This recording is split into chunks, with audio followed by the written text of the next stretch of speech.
let's come together as one. They say you're not there, we stand, if I there, we fall. If we not celebrate, we do it for you. Voila, you forget that.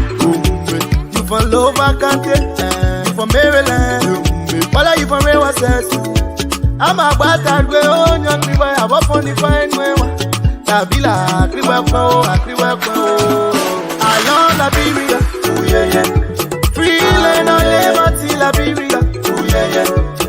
Ah, oh yeah, yeah. I love Liberia, oh yeah, yeah. They play for me and you, Liberia, oh yeah, yeah. Ah, oh yeah, yeah. I was raised in the swamp, but I chilled with my guns. Kept it on the low, but we fought for the bones. True son of the soil, I'm a prince in my own. Never gonna lie, me, I love LIB. Even though it's far, when we show we can face it. It's not a prophecy, I know that we can rise again. Holding my hand, I hold in your own. United, we stand, divided, we fall. So that's what they say when I come with ball. When I chillin' on that side, and I get no bro. I got L to the O to the V and the E. If we fighting together, we can conquer this team. From the east to the west, then waving the flag from the north to the side. Yeah, that's joining the team. You go where you Pella, you Lama, crown. Who kill it? Who got Jono? I love Liberia, oh yeah, yeah. Free land on liberty, Liberia, oh yeah, yeah. Ah, oh yeah, yeah. I love Liberia, oh yeah, yeah. They play for me and you, Liberia, oh yeah, yeah. Ah, oh yeah, yeah. Mama was born, yeah. Papa was born, yeah. They hold us together, the honey boy, yeah. Nabalike na koya baka papa kubo. Nabalike na koya baka papa kubo. Nabalike la koya na papa kubo. Nabalike la koya na papa kubo. La biro. To ELBC 99.9. This is the biggest thing happening on radio at about this time in the country. The program you're listening to is Open Conversation, and Open Conversation is a 2-hour current affairs program that talks about the major happenings in the country and how we can be able to rebuild Mama Liberia with peace, with everything that we have inside of us, you know, to put this country together. So the essence of this program is to ensure that what is being done wrong will be spoken about and be corrected here. And Liberia will always be on the peaceful trajectory, as some of these political actors will say, and some of these political actors will do. And if these political actors will do the wrong thing, you know, to derail the peace of this country, we're certainly going to inform the Liberian people, inform the government about, you know, all of the things that are right and all of the things that are wrong in the country, so that Liberia can be on a peaceful path. So tonight we're here again. Today is Tuesday, the 15th day of August, and today happens to be my junior brother's birthday. So I just want to say happy birthday to you, John. And here we are going and we are kicking. So Open Conversation is here tonight, and we're going to talk about all of the issues and all of the trending issues as well that has to do with Liberia. Let me cross the decks and welcome in my host. Let me use this time to say good evening and welcome. Your microphone, please. Good evening, Washington Tappage Union. And good evening to all of you who are watching us via the social media and you who are listening to us via your radio. We'd like to say it's a good thing to be back here on the second day of the week. And Liberians fired up to go to elections. We've got more than 50 days to elections, and we all are excited about elections because we know constitutionally every 6 years we have to go to elections as a country. So it's good to be back here this evening on our Open Conversation. Like I always say, the conversation is open. Let's keep it civil and discuss the issues. Exactly. So the conversation remains open, keeping it civil, and discuss the issues. So we move straightly into trending issues. today, So before we talk about what's trending in our Yes, country, yes. usually we'll tell you who our guests are, because not everyone is on Facebook to follow us and know who we're having in studio. And so we are hosting this evening CDC Deputy Campaign Spokesperson, two of the Deputy campaign persons of the Coalition for Democratic Change will be here this evening. Mr. Boubacar Fofana Senior and Kwame Opa Weeks are our guests this evening on our open conversation. We'll be talking more. We've gone 1 week now into campaign activities. The CDC has been fired up. We want to hear from them. What is keeping them going? What is behind all of this, and what do they think?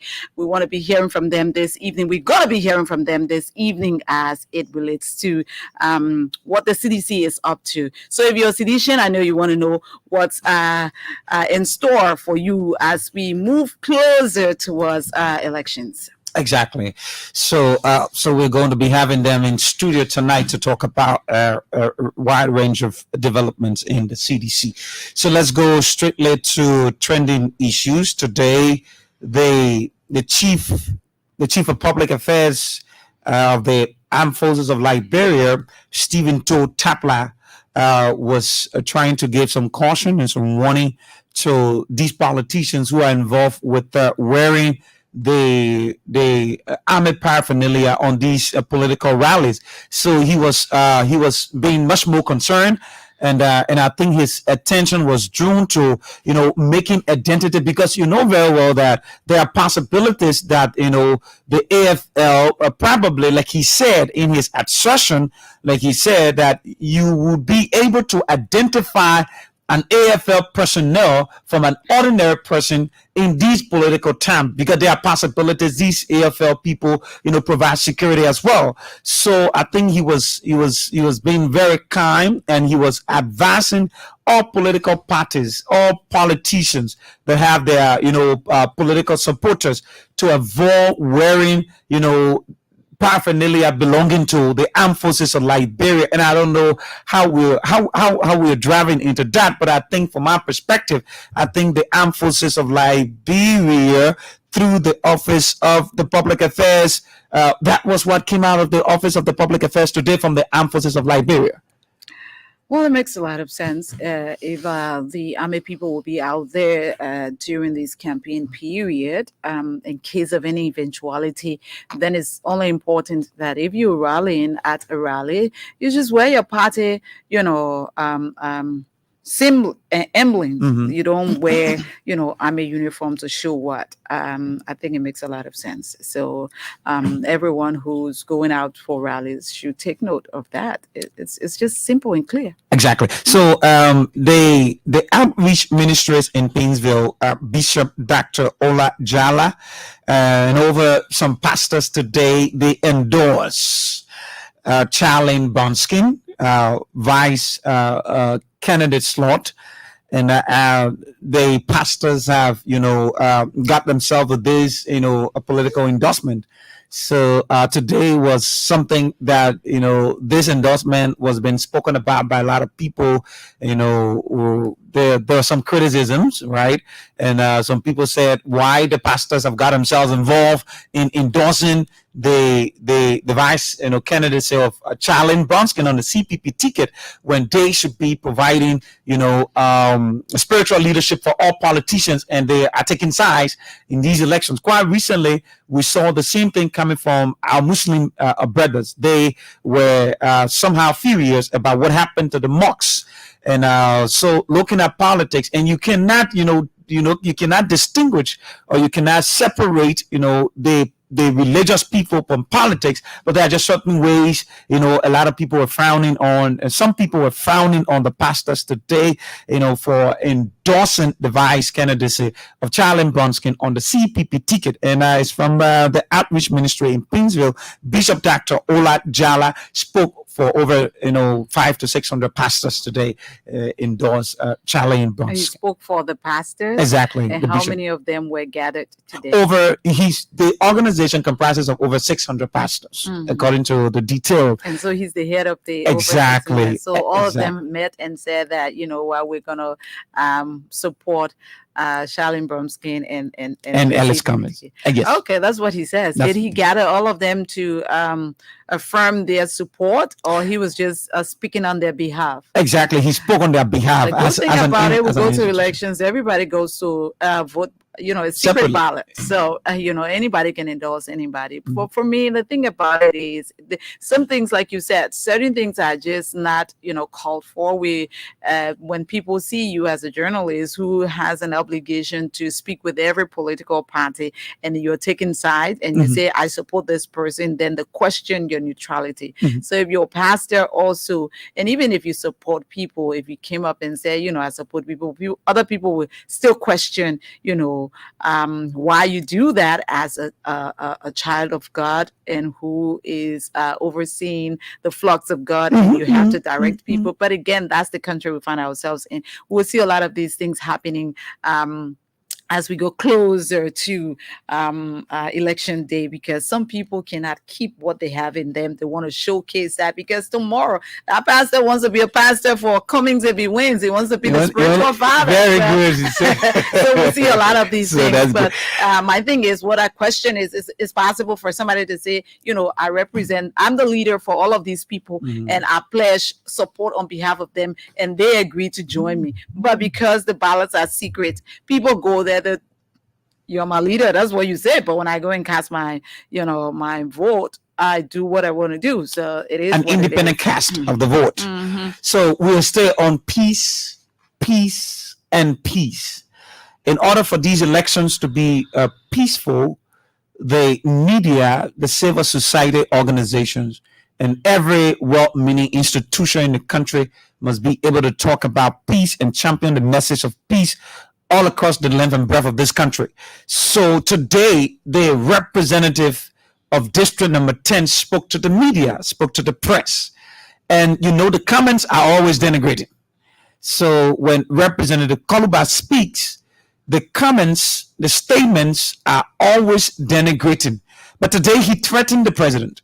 And I think the NSA and these security apparatus that are responsible to ensure that peace and security is stable in the country must be able to go after these threatening statements, most especially when it comes to the presidency, most especially when people threaten the presidency, the person who occupies the presidency. And if you listen to Representative Koluba's assertion today, with those threats that somebody will kill somebody and all of that, look, I think Representative Koluba should understand that this country is a country of law, regardless of the fact that you're a representative, but that doesn't give you the right to threaten the presidency, no matter how. As much as I agree with you that Yeke Koluba does not have the right to say he's going to kill the president, because that's what he says today, I think he needs some attention. I don't think he's okay.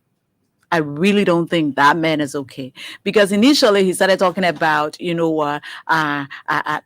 Buffer Chambers threatening that I was not going to get my money up to now. I don't have my money. He's drowning already. He's a drowning man. That's how I see him. That's how he appears. He appears like somebody who needs attention. He needs to be talked to. He needs to talk to people. He needs help. That's how I see him. I don't think he even has money to run campaign. He looks like he's begging for the votes of the people, and that is the only thing he depends on. And if he doesn't win election, he could do something to himself. He's not going anywhere closer to the president. He's just bluffing.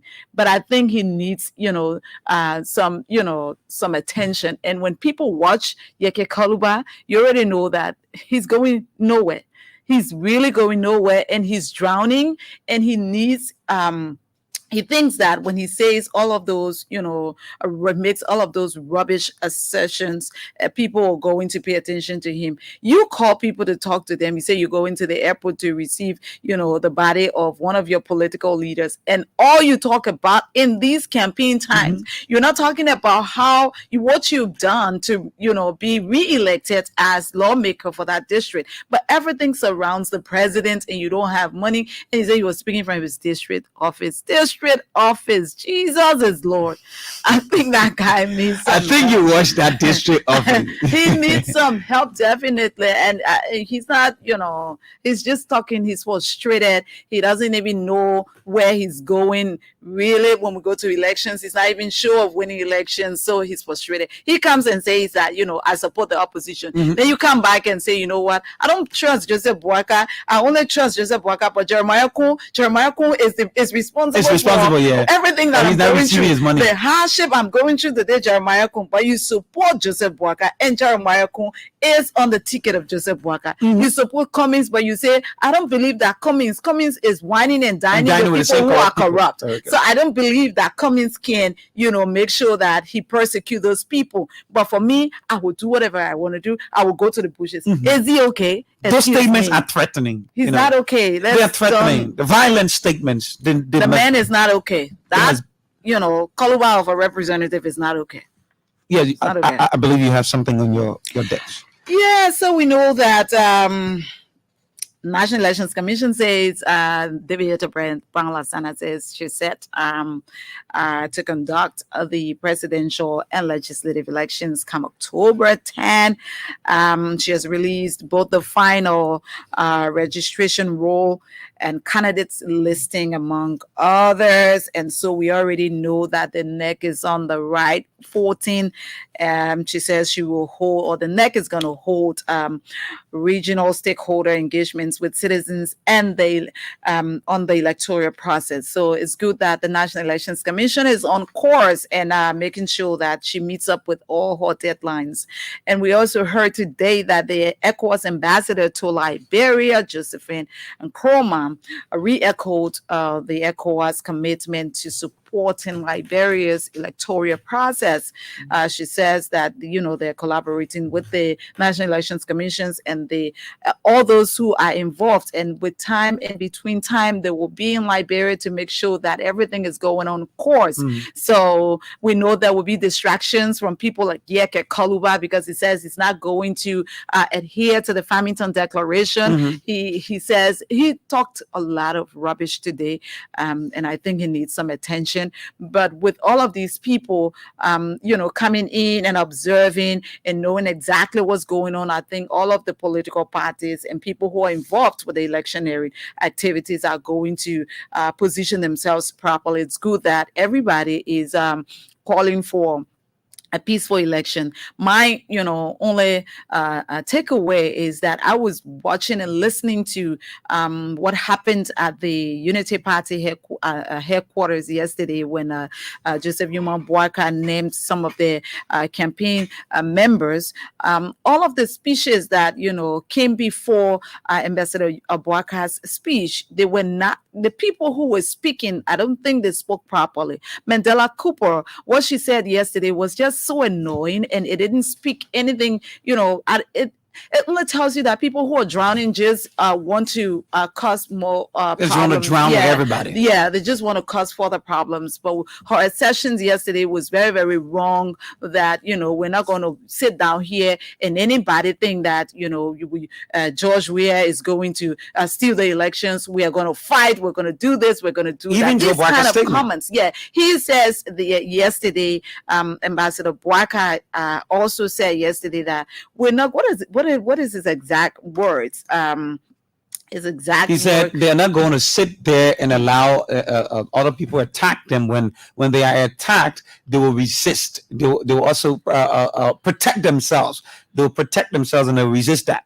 So those were some of the things she said, and it was in the press release. Yeah, I think Morali started with this, and I thought that he was going to come out yesterday to talk about, how peaceful people should conduct themselves. But you, as a leader, if you come out to tell people that, we're not going to take anything lying down, that is a red flag. You can't be speaking like that, because there are people who follow you.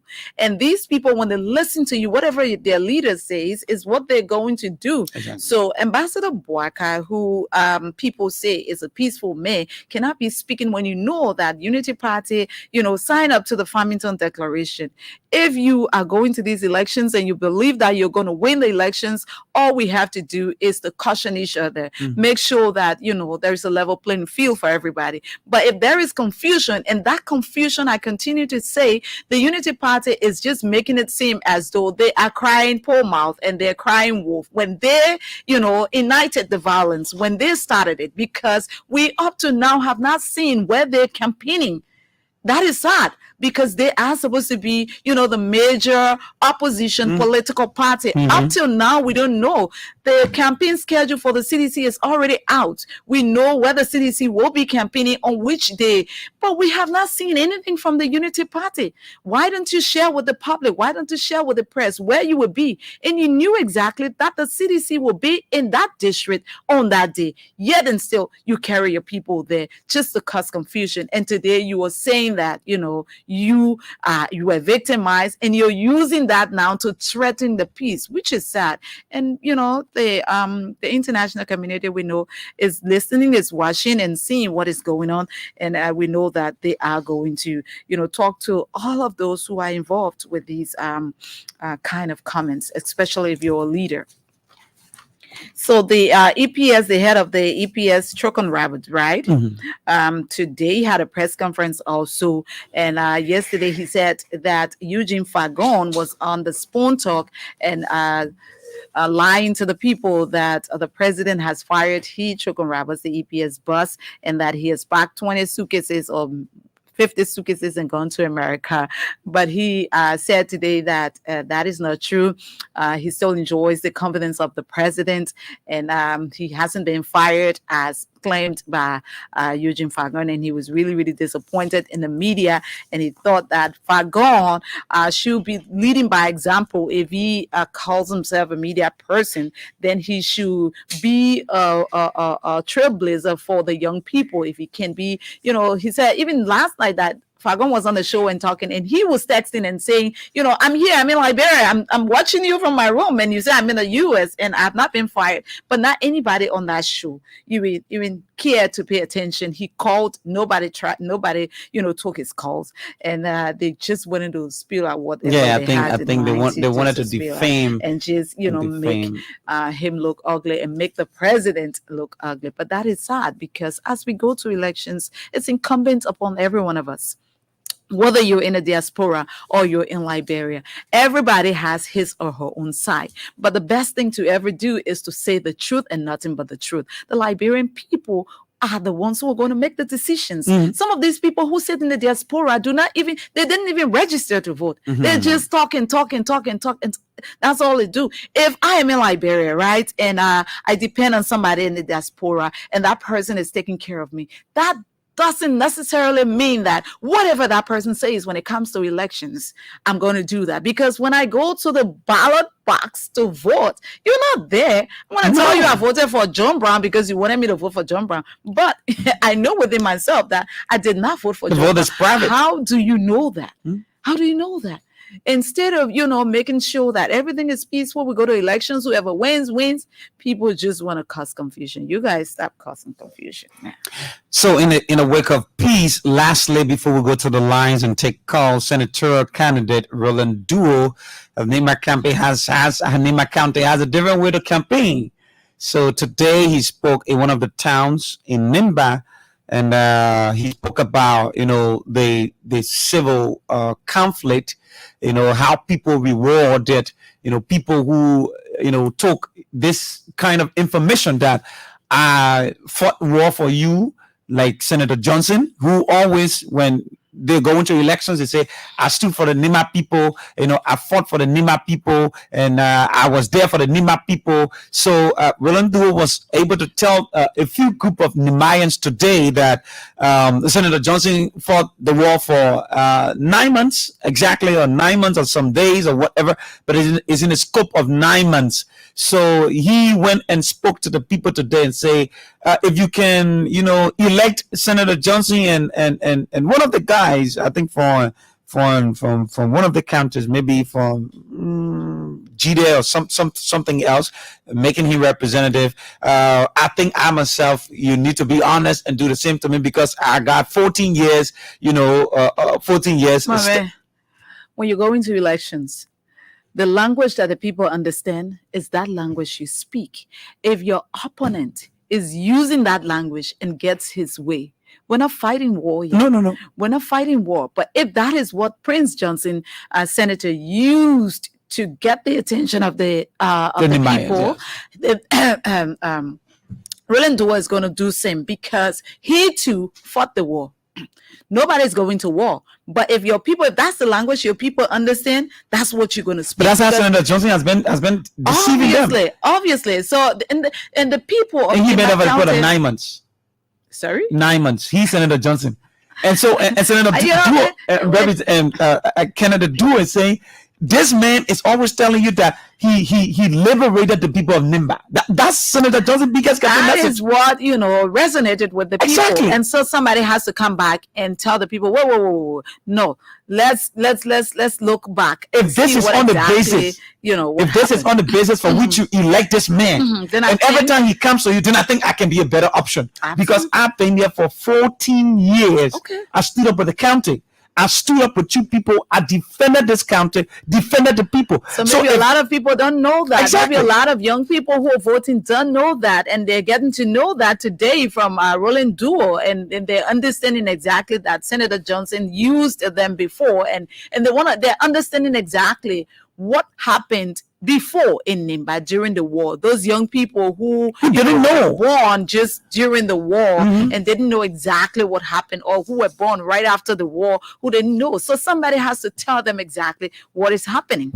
So it is what it is. Exactly. It is what it is. It's elections, and you're going to see all kinds of things, but we're just praying and hoping that these elections will be peaceful, and we will go to the ballot boxes, peacefully, and we'll come out so successfully. So let's go to the lines and take few calls on trending issues. 0880-514-096 are the numbers. What do you make of all of the talking points that we talked about this evening? And right after, we will shortly be taking our guest. So 0880-514-096. Good evening. Good evening. Yeah, good evening, and Washington, good evening. This is Joseph Emmanuel Tabet calling from the Intellectual District, number 16, to be precise. Go ahead, Joe. Yeah, as it relates to the Honorable Mayor Yeke Koluba of the state, we understand that Yeke Koluba, maybe he talk in a very harsh way, but Yeke Koluba messages he preached, they are all factual messages. What message did he preach today that you listened to that is factual? Hello? I know you go off. What is factual about somebody who, just But he's supposed to give us the facts psychopath? now. The facts. What is factual about you saying you're going to kill the president? Good evening. Good evening. What's your name and where you call from, sir? I'm Emmanuel M. Super Jr., Youth Chairperson of the People's Liberation Party, here in the country. Go ahead, sir. Well, let me say good evening to you and TP and to your listening audience. It's good to be an open conversation. Well, the issue about Representative Yeke Koluba and that of the Unity Party for Representative Koluba, especially him. Emmanuel? Are you there, sir? I think we lost him. Good evening. Hello, sir. Yeah, good evening. Good evening, sir. What's your name and where you call from?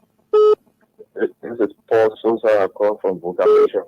Thank you, sir. Welcome, and you listen to all of the talking points. What's your concern? Yeah, my concern how to deal with Yeke Koluba, the Dawa Delon that make a reckless statement and that are putting fear in the country. We not tolerate them. Why him, certain senators saying that they will pick up gun. Anything happen, anything they will pick up gun when I name, they will pick up name and react. This thing is not correct. And the plan that they made just is gone Sunday. And so United Party saying right to proclamation fear, they were discussing among themselves. They thought that I was part of United Party, so they started discussing that, this is the plan that we're having. will make it election, it will come to completion. The interim government will come in, then President Johnson will be in power. I think I've learned. Nobody got the power to do that. Nobody has. In a month yesterday. Okay, thank you. Thank you. Good evening. Good evening, Washington City. It sounds like Bobby. Yeah. Yeah. Let me take into your many listeners. Oh, this is very don't conversation with this speaker. Look, the reason you hear the honorable Waka made us statement. Listen, it was not statement of threat, right? In the Burger said we will not sit down. Our opponent will continue to run because you see, it's too much. We can moderate. What is moderate about your action in district number? So you become intolerant now. When Ambassador Bwaka says that the opposition, you are not going to what is it? You don't. He says no political party has monopoly over violence. Do you think that is the way for a leader to speak? Look at the we all follow the nation, raising speeches of what? Hello? You heard what? You heard what? You are well that is part of the nation raise a hit messages in this country. What is a hit message? Give a count. Hit message. Give us a count, Bobby. Yeah. So Bobby, that is one thing I don't like.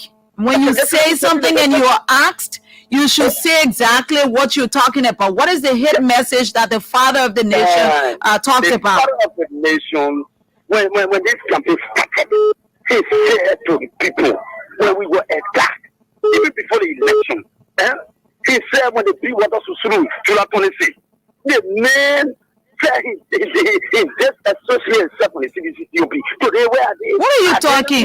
Bobby, your statement is not connecting to. Must you call, Bobby, if you don't have anything to say? Bobby, thank you for contributing. Good evening. It's sad anyway. Good evening. Good evening. Washington, the first beach. My name is Rose from Ghana, and I call from my rehab resident. Go ahead, Rose. Thank you for the topic of discussion. Like when we say it on fair platform, people see that we can rule on the former vice president, but we are not being ruled on him. There's a man was a former leader in this country for 12 years. He started other time he served in government. Then if more Ali come out to make certain remarks, letting the peace that we all enjoy today. Out of the external girl for the United Party. He said you see the one person we had to when somehow police pull your flyer on Chelsea. So he Jerry Gray, our president, call him all kinds of terrible names that I will not say on the radio because I'm not like him. And then you call yourself the leader that you want for people to respect. And you have to if you respect our president today, and we'll give you that respect in return. And listen to those citizens of Tehran. I started for the people of Montserrat. They said they were helping the current government. But the deal that said, as a city senator, that one woman support from the people of Montserrat. Is this why you gave him return? After lying that you're taking 5,000 and get the release salary to the people, you call it up. And also now you come up to threaten the people with the fire guns, they chose to. Thank you for the time. What last 24 hours they say, and they are taking notes to go beyond the Parada and Sentinari at the Parada. Okay, thank you very much. They are taking notes to go beyond the Parada. Good evening. Good evening. Good evening. Yeah, Washington, good evening, and good evening to CSPD. Good evening, sir. What's your name and where you come from? The chairman for We Are One Round Victory. Okay. Go ahead, let's hear you. But Washington, let me just say this. We should not listen to people like Yeke and Dara Jelon, my own pastor brother. So I tell you the guys, people just talk about Yeke, oh, you're a rebel, Yeke or nothing. We know. I and Yeke were living on our own for over 10 years, so I know him, I know who he is. But look, let put the guys aside, look, and we need focus. Let me say, to on Roland Drew, the incoming senator of Emma County for the job they're doing there, because we want to say video, and I know by the grace of God, they all will join person. We are in a legislator and make Labrador a better place. Thank you very much. We take the last call. We'll leave it right there. And our guests are pretty seated. From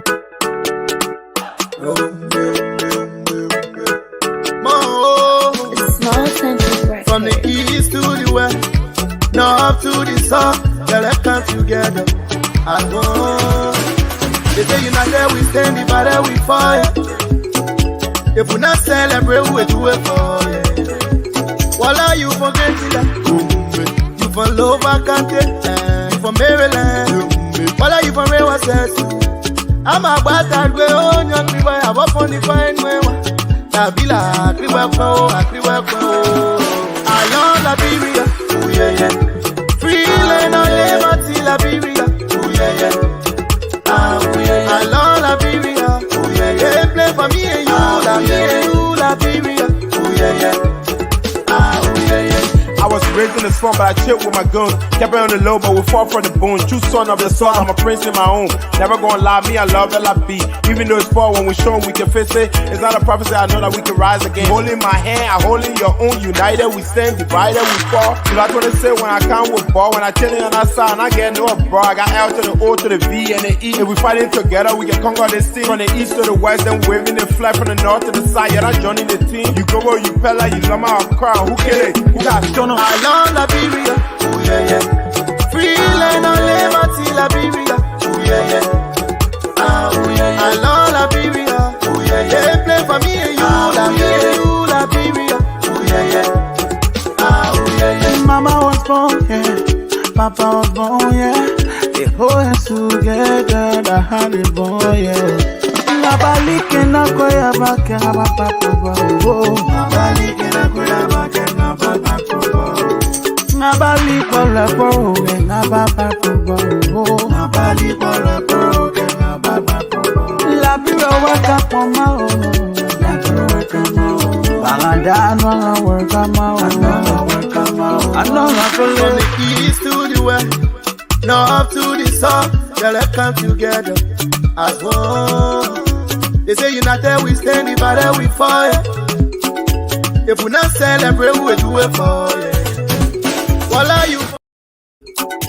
If we not celebrate, we do it for you. And of course, if we don't celebrate, who's going to do that for us? I love Liberia. I don't know what you love and where you love, but this is where, I was born and I love Liberia. And all we want for Liberia is peace.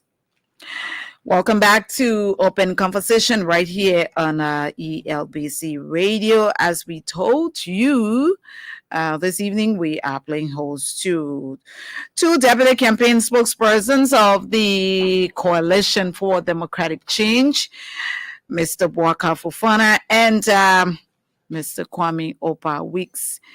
Good evening, gentlemen. Welcome to Open Conversation. It's good to have you this evening. Good evening, Titi. It's a great opportunity to be here again. I bet in different capacity. Good evening, Titi. I don't know what's happening to my mic. I'm not hearing myself. What number is that? What number? I guess it's 4. 4. Okay, sorry, you're off. Sorry, Okay. I thought you were on 3. Okay. Yeah, you're on now. Okay. Yeah. How are you? It's been a while. Yeah, I know. We're around and trying to stay on the radar. But it's good having us, and thanks for having us here. Stay on the radar. Mm-hmm. Okay. Don't want to get picked up. Staying stealthy. That's a good one. Bwaka, how have you been doing? Well, Do I have your mic off too? What number is that? Yeah, Bwaka, your mic is off. What number is that? Number 3. Oh, I'm sorry. Yeah. There you go. There you go. Anyway, yeah, well, I've been doing good. We've been all out and about talking about the need to have the president reelected. I serve in several capacities during this campaign. I almost said that. Your gray hair coming out. Yeah, I serve in several capacities. So I am obviously, the Deputy Minister for Technical Services, but I'm also the chairperson of the We Are Intellectual Movement. That's been all out and about. As a matter of fact, by tomorrow we should be in Ganta, Nimba County. So the people of Ganta get ready for the We Are Intellectual Movement. Then I also serve as the deputy campaign spokesperson. I was recently appointed by the We Are Taylor Campaign 2023 to serve in that capacity, along with a host of other brilliant men, the likes of my co-host Kwame Nopawik. So this is our debut together. I mean, it's not our debut on talk show, but it's our debut on open conversation. Open conversation. Together. I've been here before. Yep. So it's good to have you, right? And I know you guys are all fired up. Campaign started. President Weah says 1 round victory, 2nd round victory. He needs victory to continue his development aspiration, and the greatest birthday gift the Liberian people can ever give him as he celebrates on October 1 is to vote him on October 10. What's your reading into all of this? What do you think? Are the people resolved? I mean, judging from the number of crowds he's been pulling in all of the different places, this is really counterintuitive. It goes against all of the different narratives that some of our opposition folks have said. They've said for years, oh, the president is not popular. We're not waiting for October 10 to remove him and all of that. It turns out he's one of the few presidents that will walk the streets of Liberia, and then receive such rousing welcome. The streets of Monrovia and the marketplaces, those are some of the places you receive the raw emotions of people. If people are not happy with you, you will know. That's where you receive their emotions. Previous presidents would dare not go to any marketplace because they would get booed. I mean, President Selly faced the wrath of the people. He could be heckled. He could be heckled and all of that. But the president walked the street of Monrovia on a regular basis. He walks in the rain. And I was just talking to some first-time voters on yesterday. I was asking the girl, the young girl, apparently in 19 or 18 years old, why do you love President Weah? And she said, I just love him. I said, no, there must be something that you love about this man. She said, I just like the way the man are walking in the ring. I see President walking in the ring like that before. It shows that he loves the country. So people love him. I mean, people love him for various reasons. So this is one young. That is going to attract into votes? Listen, that attracts a number of different people for varying reasons. But the young people seem to be moved by his, firstly his stardom, the fact that he's youthful, but some of the things he's doing for young people. He's, in the education sector, providing free education, both for the WAEX free WAEX payment, the tertiary level, and all of that. So you asked earlier about whether 1 round is possible. I think, the last time I was on this platform, I was talking about why it is possible. I think more than ever before now that 1 round is possible. I provided the first narrative, but it's beyond that now. The first narrative, the first analysis that I provided, the first logic that we provided on this platform was that, President Weah, since we had the 1985 elections, the 1997 election, he's been the only person in the 1985 election, there was no second round. Obviously, that was contested, and a lot of things were said about that. The 1997 election was quite, some people say it was not free, but it was fair because, other people never had it. Free will to Hadiko. But it is President Weah since 2005 that has been pushing all of the different elections to second round. He is the one. He's the candidate because he's been so popular as an opposition leader. So even as he faced the Harvard-trained economist, a long-term politician, that the international community seemed to favor, there was some dispute about whether or not the 2005 election was free and all of that, because he won the first round outright, and then whatever happened in the second round, there's some dispute about that. I mean, he constantly complains about that. But following that, there was a 2011 election. He was not on the ballot as president, but even that, he pushed the incumbent to a second round. So it is those elections with George Weah in the opposition that have been pushing the different elections to second round. Now that person is president, but also other candidates that would otherwise take 5-10% of the votes aren't in the race. The likes of Charles Brumskin, George Weah always came. His daughter is in the race. Come on now, Charles Brumskin and his daughter don't read the same level of support across the country. Okay. His daughter is a political. It's a political newbie, you know that. I mean, she doesn't. I mean, as much as they try to play, she carries herself as the most qualified, vice presidential candidate in the race. Anyway, I think she is the most inexperienced vice presidential candidate in the race. She's the one that is bereft of, I know the ladies, I don't want to get into it. So, but I think she's the one that is bereft of all of the different governance experience and all of that, mostly of the major candidates. In fact, the whole ticket is bereft of any governance experience. In other words, none of them have served in government before. In the last generations, all of the president, Tubman was in government. Talbot was in government. They were master sergeant before you were elected president. Taylor was GSA director, and Ellen Johnson Sirleaf as a finance minister, LBDR president and what have you. George Weah was a senator. So if we talk the CPP ticket, 2 of them, zero government experience. Okay, let's go back to so let's go back to that. So but then before Kwame comes in, so there's no other political party that can talk about the possibility of a first round victory than the CDC. Critics might say every other thing might be political posturing. Okay, political posturing, but your critics might say, and they continue to say, because I listened to Ambassador Boycott speech yesterday, and he says that, George Weah says that we went to a meeting and then I was there, President Sirleaf was there, and then I said that we're going to give way to a younger president. Well, that is true. But look at your life. 5 years ago, are you better off today? He believes that people, even though I agree with what you're saying when it comes to President, we are pushing every, other person to a second round, and you believe that he is so popular, and so this time around he's going to win on the first ballot. But Ambassador Boyka says otherwise, even though he agreed that what the president said when he was campaigning about him, when it comes to allowing the younger generation to lead, he believes that the people do not believe that they are better off, today than 5 years ago, and so they are not going to vote for His Excellency. What do you say to that?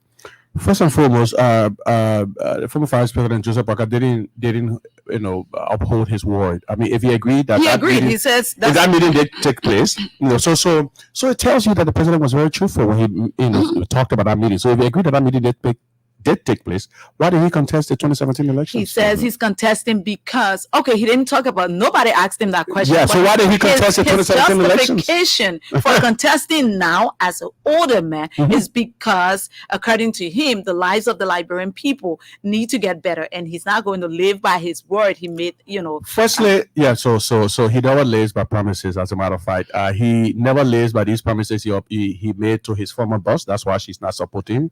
His former vice tender bearer, Lukwe, that's why he's not supporting him. There are other people of the Unity Party there are other people that he's formed alliances with, the likes of Alexander Cummings. He ended up taking Alexander Cummings to court.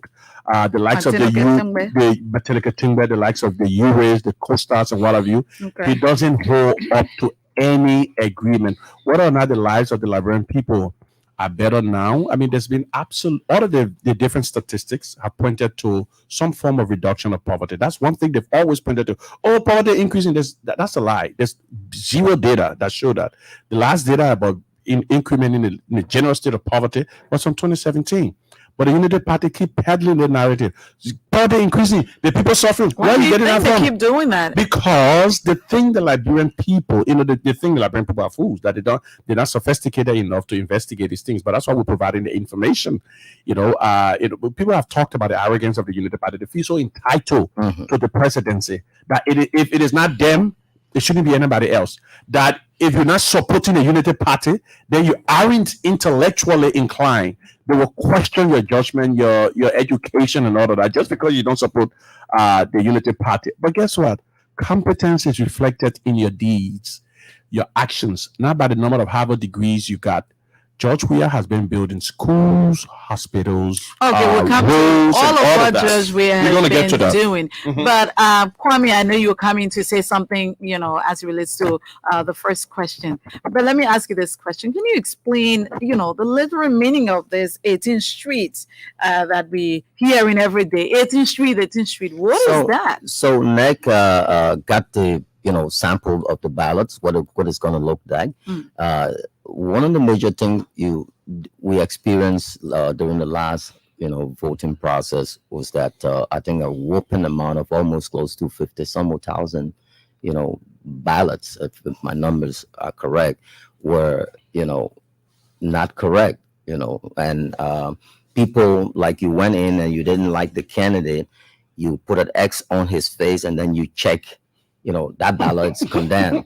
Invalid votes, right? Those invalid votes. Yeah, buses are ball and all of that. So they're trying to get out, this information out there so people don't get disenfranchised. But then the ballots are not numbered.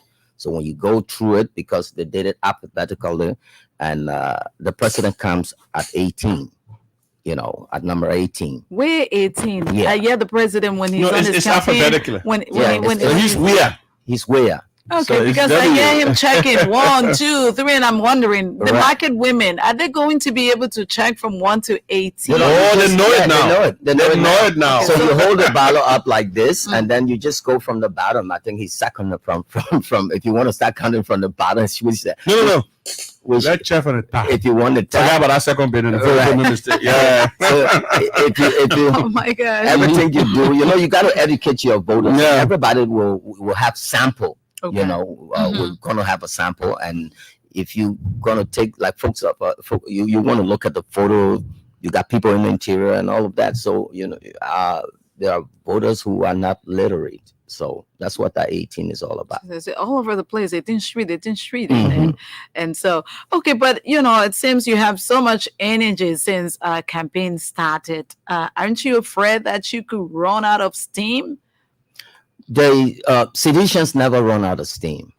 We're always fired up. If you look at the party history, we're convicted. This is more in a positive way. The love we have, they're more than Saddam Hussein's Fedayeen that support him. Those military guard.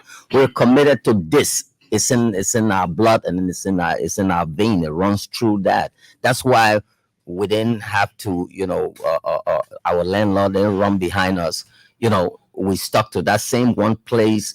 There was no struggle, even in opposition and all of that. And to the point that Bwaka was making with regards to, the power of incumbency, this president who were able to come from behind and always push, these guys to the wall to come to second round. Now he's in the driver's seat. He's the captain of this vessel. Ain't gonna hit no freaking iceberg. This is no Titanic. No Titanic, Right. We're gonna win this thing and win it bigly. You're going to win it bigly. Yeah. There's some people around here running opinion polls, interviewing 10 to 20 persons and on radio and saying their candidate is in the lead. Are you not afraid of that? I won't, because for Liberia, how do you run an opinion poll? Let's be honest. How? Based on what? The number of calls. These things they don't work, TT. They don't work. The only time they work, if you maybe during the day of voting, you can go and do exit poll. Somebody goes in, TT walks in, and she finished voting, and you're not going to ask her who she voted for. So you ask her, what did you vote for? What are those values? Say, oh, I voted for good roles. Obviously, you just check Josh Weah, in that corner. If she say she voted for change, he's out. But in developed countries, posters will call you. They call at random these landlines, and most of the electrics here, a part of them are dishonest. You will see the same guy who wear, CDC shirt today. Tomorrow you see him in Bwaka t-shirt, his government t-shirt, because they're all hustling this $10. At the end of the day, when they go there, boom, they're gonna vote for CDC, and then we say our children coming home. Papa will come home. We saw that in 2017. Where you see that rallies were massive, and all those numbers they came home to us. So we're looking at one round. What has President Weah done so remarkably that you're so convinced that you're looking for one round? When this president came to office, the entire world, everyone was, kind of fired up. You saw the kind of leaders that came on our shores. With less than 20 seconds into his leadership, they hit him with this huge container of 16 billion, fake story, fake news. We were new to governance and all of that, so we were grappling with how do we respond to such a thing. Then Americans came in, and all these people, even with all of the facts around this, guess what? they still peddle that lie, like the lie of the politics of fear. Oh, the coming. You hear the likes of what is named Yeke Koluba and all of these people. The thing, because most time when Liberian hear, that's how Gange was voted into office. You know, the people were afraid that, oh, you know, ordinary people said no, but if that what the man won and so forth. So they kept peddling this line. Then COVID came in. Then the financial meltdown. All of these different, you know, factors. But yet instead, coming back today, we can look back and say, although we know Samuel Doe broke ground for Ganta Harper Highway, but that was blueprint. But the work is done by Barrow Medicine. You walk to ELW and they say it was death trap. You hear the likes of Dillon, oh, this, that. Today, everything's coming. If I'm not an engineer, you know, let's assume you take me now, I'm a journalist, and all of a sudden somebody fell. And then you call him in the OR to go and perform heart surgery.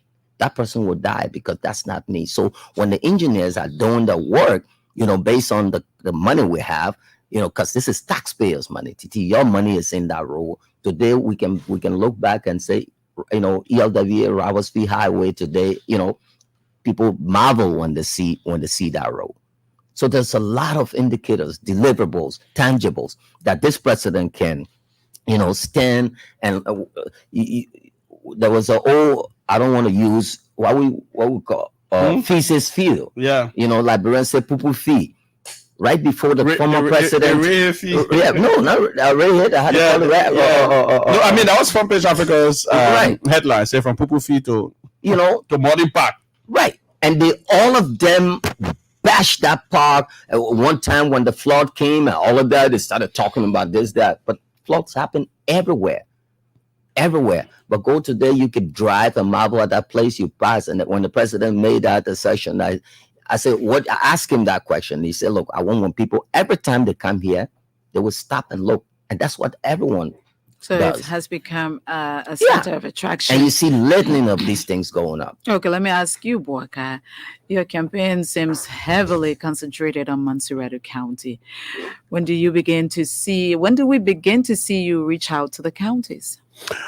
Well, we're beginning in Montserrat County. So Montserrat has, from the last statistics, about 900,000 voters. We have nearly 2.5 million voters in this election. So Montserrat has about 900,000. That's a significant chunk. Plus, it's also the seat of the government and all of that. So we begin firstly in Montserrat. The president, I think, has visited about 11 electoral districts so far. He's the only one so far that seems to be, you know, moving the streets, walking about, you know, and all of that. But the next county that we're going to be going to will be Bami. That will be around August 21st, August 22nd. So we go to the Western region. We go to Bami, we go to Grand Cape Mount, we go to Bapolu, and then we move on to Mangibi. When we come back from Mangibi, that's when we're going to be officially launching the really, you know, large, quite significant rally, the official opening of. You guys haven't opened? No, we haven't. This is the rallying up. We're rallying up to that point. So on September 7th, appetizers. Yeah, this is an appetizer. Yeah. So on September 7th, we're going to officially, you know, open the campaign. That's going to be an official. It's going to be happening at the Anthony Tubman Stadium. You know, that's where the official launch of the campaign is going to be. So we're going to be launching on the 7th. We're going to be closing on October 8th, the last day of campaign. We've communicated. So you're going to all of the counties. We're going to all of the counties. So I hear you talk about bombing. So I want to hold you there a little bit. I heard the former vice president speak yesterday, and he says that Sandra Johnson, you know, it's the campaign man for bombing for the Unity Party. And you know, he's a former senator. Boto Kane, who is a senator currently in the legislature, is, you know, the head of campaign for Bapolu County. And I hear that you're hitting those counties. Do you think you will have the same, you know, a crowd that you have in Montserrat County in those counties? Obviously, I mean, if former Senator Johnson was so popular, he would be senator today. So anyway, but definitely, the ordinary people don't really care about who the head of the campaign is, who their leaders are. As a matter of fact, they just gravitate to President George Weah because, firstly, he's impacting their lives. He sort of epitomizes who they are. If a market woman is selling, she knows now that her daughter or her son that she has selling, because George Weah's mother was a market woman. So a market woman now in a market, in whether Manjua or any other market, whatever market in Bomi, will know that there's a possibility that her son, regardless of the conditions they were born in, regardless of the status at the time or how poor they are, they have a possibility of becoming president of Liberia because they've seen that in George Weah. He's defied all of the different odds. And that's why most of the people from the status, the establishment, called it the status quo, those people that have traditionally led Liberia, that's why they're pissed at. That's what pisses them off. They don't like the fact that this man defied the odds, but also he's also defied all of the different predictions that they've had of him. They say, oh, he's not educated enough. He's not going to do X, Y, and Z. But guess what? We established something called the Proper Agenda. It has several pillars. We have power to the people, honor power to the people. The president is building hospitals. We've built more than 3 hospitals. We're constructing several more as we speak. We're empowering young people. The president has invested about $1 million in the development of youth, but it's a multi-million-dollar project that's going to be developing young people across the country. We've also provided, free education for thousands of youth. Can you believe that close to 250,000 young people have benefited from the free tuition program? We're providing scholarships and all of that. The teachers that the president talked about, foreign teachers, are coming. They are being trained. We're building TVET schools and all of that. So we're empowering people as far as part of the people is concerned. Now, on the economy, we're stabilizing the economy. Economy and jobs. We're stabilizing the economy. We've provided, despite the lies they tell you, they say no investment coming to the country, right? Social lies. Yeah. Since the president became president, since 2018, we have more than a dozen concession agreements ratified by the national legislature. The very folks that ratify the national the concession agreements are the ones lying the likes of the law. Are the ones lying about no concession agreement, no deal, and all of that. I can name a couple of them. I mean, I don't have a full list now, but Bauchico, Duraplast, Hammerberg, the Nima Rubber Corporation, Jetty, all of them. These are the poultry farming, we're talking multi-million-dollar poultry now. All of them happening under President George Weah. We're providing peace and security. We've increased the budget for the national army. Now the national army is serving in Mali and other places. We're professional in the Sahel. We professionalize them. We've repaid the $1.1 million that the Unity Party stole from the soldiers. They stole the money when they're leaving. They told the soldiers put money in a pension fund, and then they stole that money and it was took it and carried. A Ponzi scheme. A Ponzi scheme. The president has repaid that money. We've increased the salary for soldiers. These are some of the things that happen. The police themselves. We're recruiting new police officers. We're increasing the number of courts across the country. Those are peace and security measures that we're creating. We're creating a more democratic environment. No political prisoner. All of these things are happening under the man that said, they didn't know we are building more housing units. And these housing units, they're not going to rich people. They're going to the poorest of the poor. Yeah. Look, for instance, what happened at the Invincible Park. The president built the Invincible Park. He saw on the side that there was zero. He said, no, I got to cheat out the poor zero and make better units. And these are not rich people.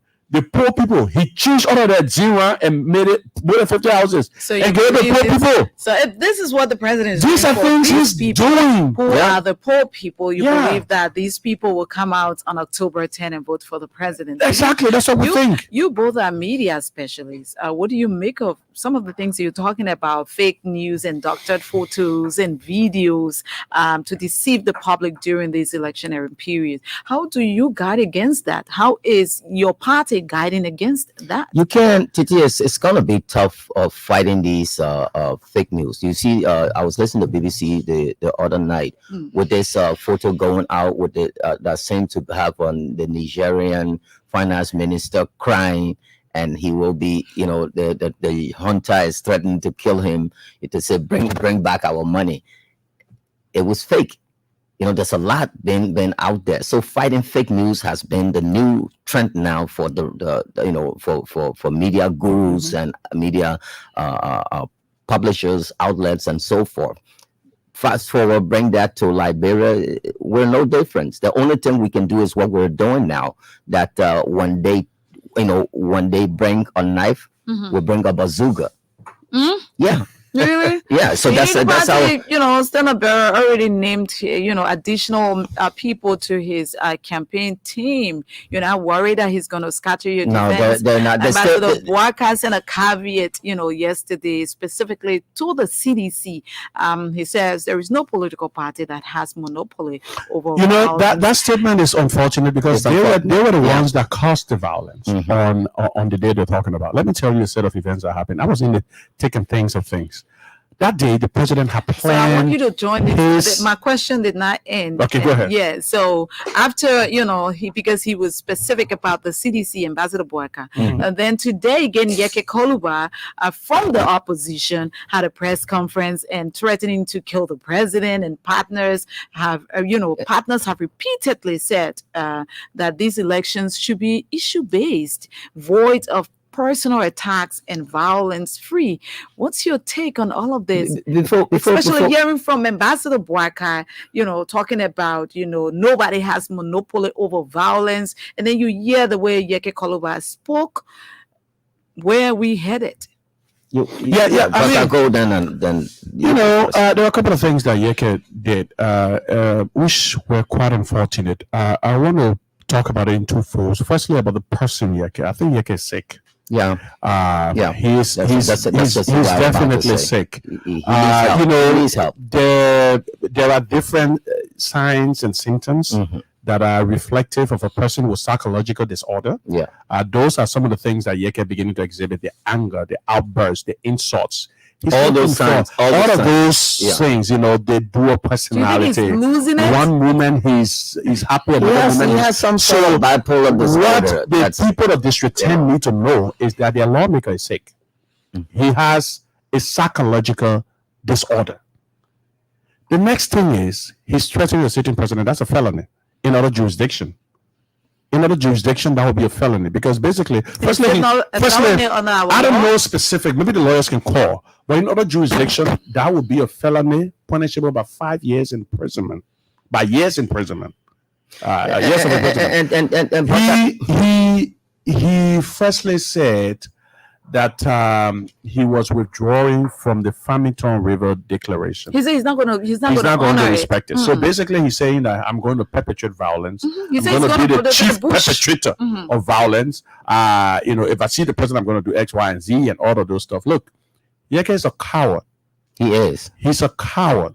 He was all out pretending to be a man, that he's some sort of bravado. He was going out to campaign when the president was coming in District 10. Yeah.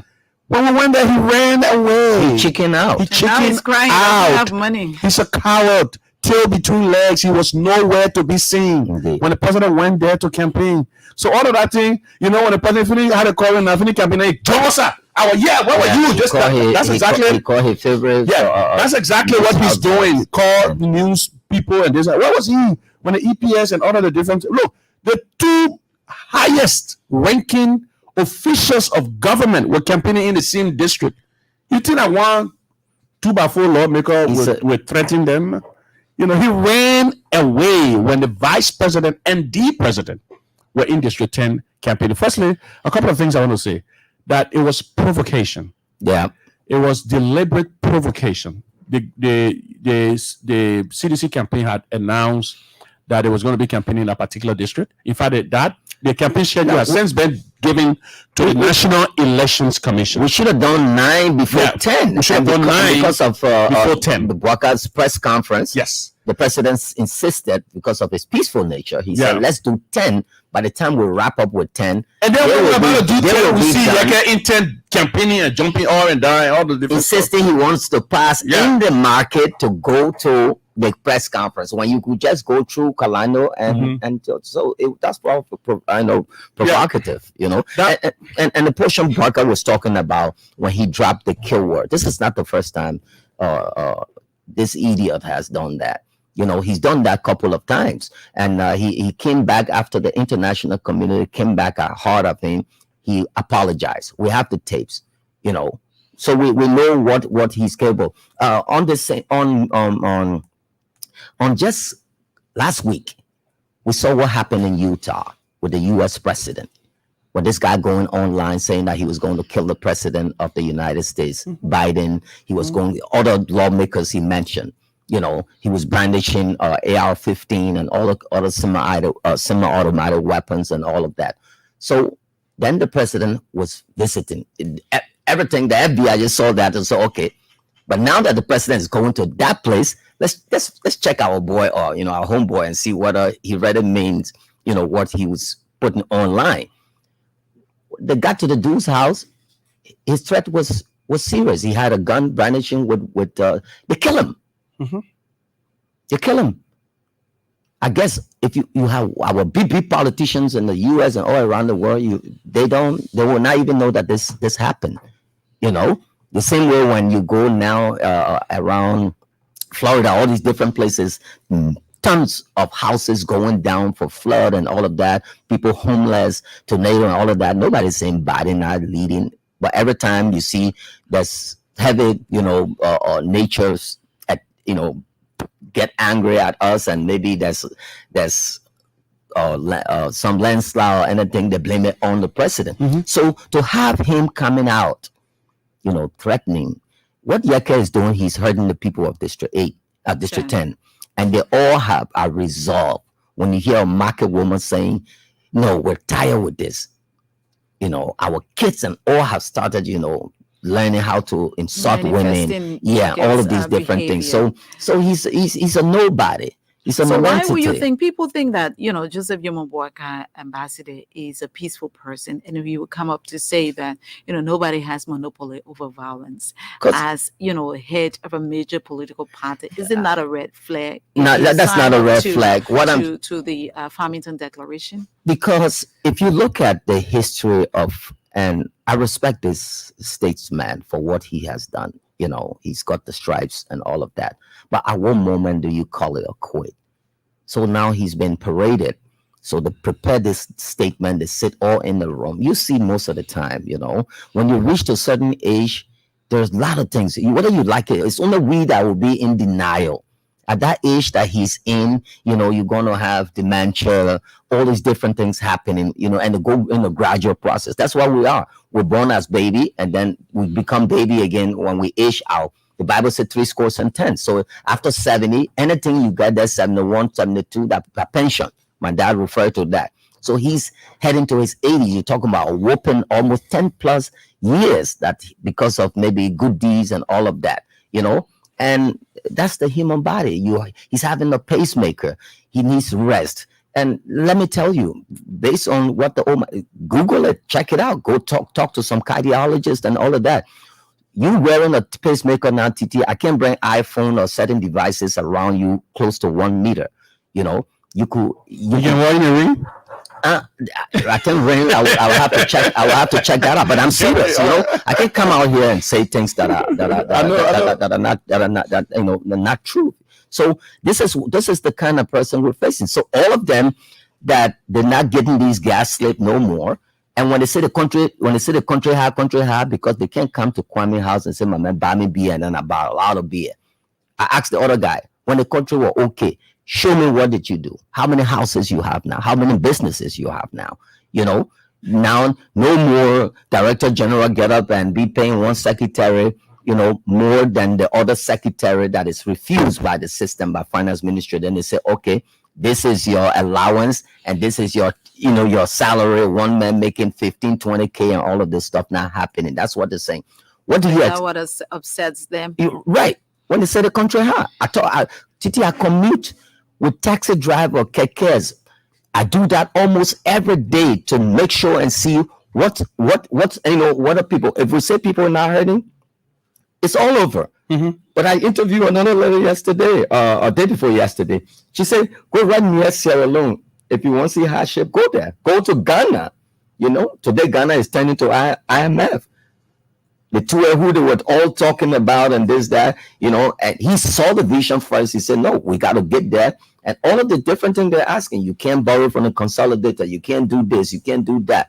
And we did all of those. So we're winning. Yep. Okay. Yeah. So, Baka, let me ask you this question. We talk about all of the things the president's doing, the development and, the human resource capacity impact and all of that. And I want to ask you, based upon all the president said, how are you working out with your partisan when it comes to violence? Because in these elections, violence is one of the things that we all must draw our attention to. Mm-hmm. So you see, if we incorporate violence in these elections, it has the proclivity to destroy all of the things the president is doing. So how are you working out with your people, your supporters and your fanatics? How are you working out with them to abstain from, any, provocative instance when it comes from these, opponents? How are you working with them, and what some of the restrictions that you're giving them when it comes to, violence, to stay totally out of violence? Well, violence is something that all of us would not prefer, but the premise of the question, it sounded like it was the the CDC that sort of perpetrated it, but that is not the case. But I'm glad that you said no. Provocation. I don't. Yeah, provocation in the sense that the CDC at the end of it will be provoked. How are you, telling them, say, despite of being provoked, hold back. Right. That's what I'm. That's where I'm going. Okay. So a couple of set of events I wanted to just narrate. I know that some of the times people don't follow these things. They say the librarian memory is short and what have you. But some of the events I wanted to just talk about. We'll talk about violence just before the signing of the Farmington River Declaration. The Unity Party started its campaign with a road trip. They went up to Bond County. And in Bond County, the chairperson of the Unity Party mounted the podium and called the president of Liberia all kinds of names. He even accused the president of acts that I can't repeat on the radio. He made wild claims, he made distasteful claims, things that were lacking in mannerism. But the saddest part was that the standard bearer of the Unity Party, Vice President Joseph Boakai, came up to stage following his chairman, Reverend Luther Tappe, and repeated the same thing. He doubled down. He doubled down on those claims. And even yesterday, he did same. He did the same. Yes. But before then, remember this during the Lofa County election. So about the time of the casket and casket. Well, firstly, we repudiated that. We said that's absolutely not the mode of campaign we want to pursue. But remember the Lofa County campaign, the senatorial by-elections, when Yeke Koluba and the whole Unity Party people went up to Lofa County. I think there was some groundbreaking event, and Yeke Koluba held the shovel and started to dig into the ground and said, "This is George Weah's grave." Remember that? Yes. He said, "This is George Weah's grave," and he said it in the presence of Joseph Boakai. And what did he do? He smiled at that, took the shovel, and dug one step too. So these are the people that set tone for the campaign. They just had a taste of their own medicine. It is unfortunate that it came from supporters of the CDC. That was something the CDC campaign has said that we do not tolerate. That's not the way we want to campaign, because we believe, let me tell you, we believe that we're going to win these elections in the first round and on the president unprecedented level of development. And violence is going to be a distraction. Violence is going to be a distraction. It's going to distract away from all of the gains, that we can cite. The Roberts International Airport rule, for instance, every other country you enter, you see the rule from the airport to the city, because it's one of the first sites you get to see. You don't want to make it an eyesore. But it's unfortunate, since 1945, this place was built. The Joseph Boakai generation and all other presidents of Liberia having focused on the development of this rule.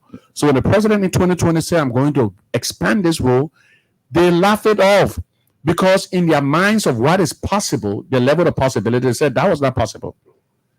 Then we began to build it. It's beginning to expand. We've developed it by almost 10 to 15%. We're expanding the rule. Now they're saying, I mean, at every interval, they will criticize it. First, they say, how you can dig both sides. Then they level it off. Or they will rack it and all of those stuff. They will be criticizing until they seem to be criticizing the Unity, the Invincible Park. They criticize the park that we're creating in Queensway and other things. But another thing they criticize, the free tuition policy. When the president went to the University of Liberia campus, everybody was looking to see what the president is going to say, because at the time it was touted as one of the most unprecedented announcement that he would have made. So people are wondering, what would the president say? And then he said, I'm going to make all public public education in the Republic of Liberia free of charge. Oh, they're laughing off again. It's not possible. It's been 5 years on. Now we want to legislate that. So after the president's 12 years, I know the Unity Bible people will not come out. The COP will not come out to reserve the tertiary education for their kids only. Because their kids are going to international schools and things like that at the university level. You know how many students were going to university after the war? It even increased after the war, about 8,000. But before then, very few students had the opportunity of university education. But since the president announced a free tuition policy, you know how many students enroll at the University Library? That number dropped from 8,000 to close to 18 to 20,000 students. Now the University Library is telling us that they might be having between 25 to 30,000 students now. So it shows that university education, or tertiary education for that matter, and I did the University Library.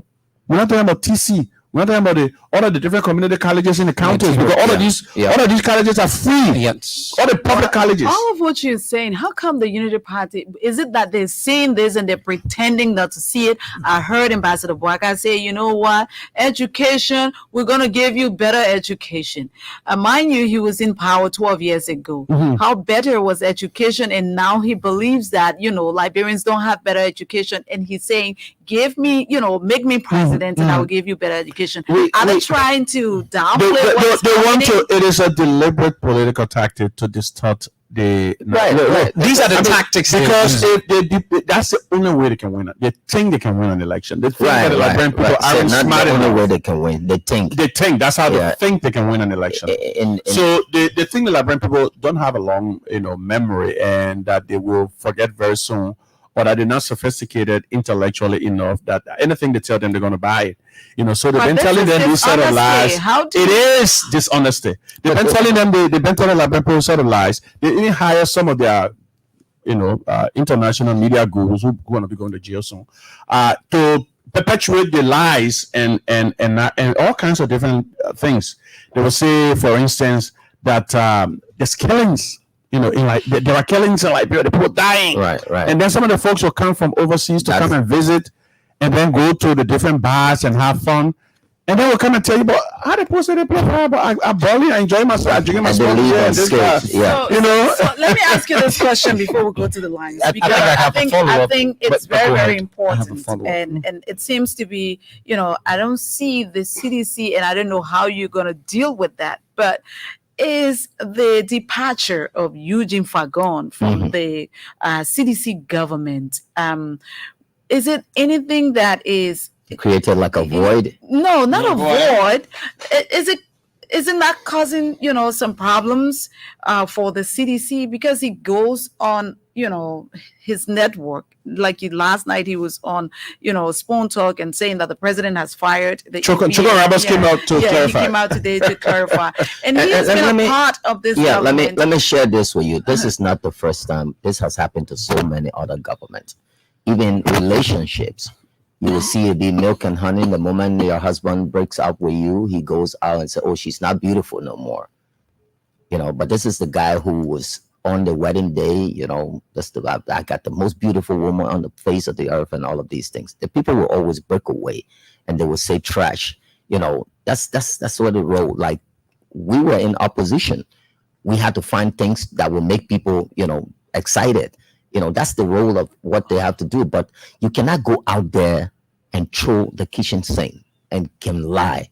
Your integrity is at stake. These elections will go. Titi will watch these movies before. And at the end of the day, Liberia is the only country where no matter how we hate each other, the moment we meet at some, I don't want to promote any place, or we meet at a bar here, or maybe we meet at a restaurant, the next thing you will see these fake hugs, what's up, and all of these things. And we will be there, we'll laugh, we'll drink beer, mind you. That's it. But the Unity Party seems to be, gaining steam from these kind of people. You remember, Fagon is with the Unity Party now after he left the CDC. Costa, said, he was finding the Unity Party. He went back to the Unity Party. And these are the people the Unity Party seems to be, using. Is it that they don't have, because go back to the former, Unity Party when they were in power, there were other people who, were, the spokespersons, and they were talking all of the things the government was doing. But you don't see these people on in the front lines anymore. You're right. But you cannot downplay the weight of a Henry Costa. He has the stripes to prove it. At some point you saw what he did June 7th. And all of that.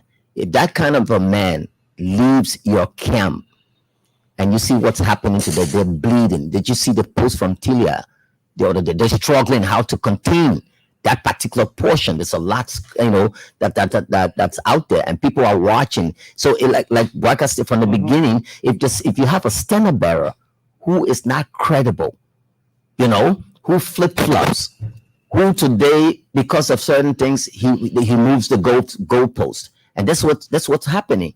When Ellen Johnson Sirleaf were not campaigning with her, you saw what Obama did for Biden.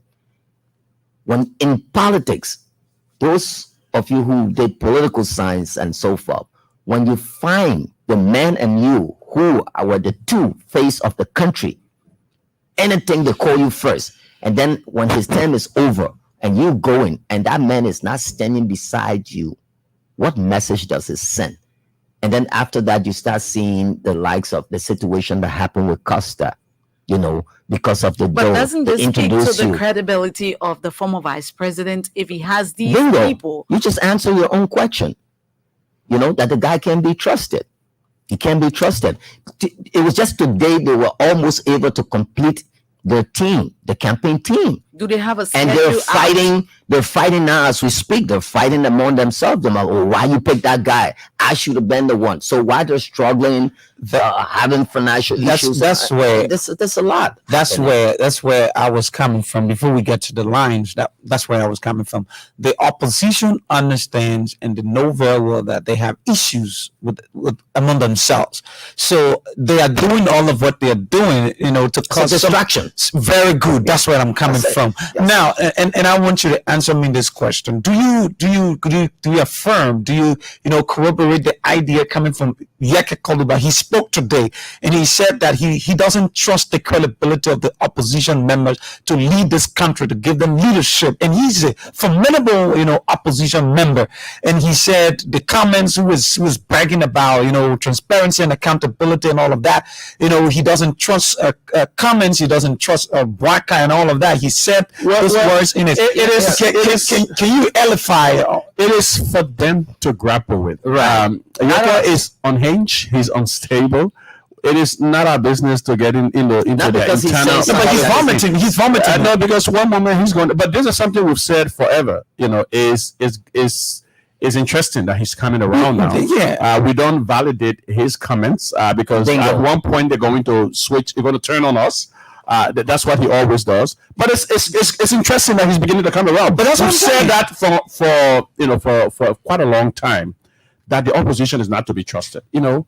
The level of stability that this government, under President George N. Weah, has created, the peace, the democracy. Yeah. That anybody can say anything against the president. The likes of Yeke, for instance, he's still resting in his bed. Up to date, Yeke has not been approached. Up to this evening, he's still resting. So he can say anything. I mean, journalists are free to talk. You're free to air whatever views that they want. We have a freedom of the press, freedom of movement. All of those different constitutional rights, the fundamental rights in our constitution, all of those rights are respected. We have no political prisoners. They're enjoying it. We've constantly said this is a president that respects these rights, and the opposition didn't provide a viable alternative.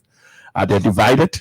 They're fighting amongst themselves. It seems that the only thing they want is power in order to divide jobs amongst themselves. Remember during the 90s when we had a different transition in governments?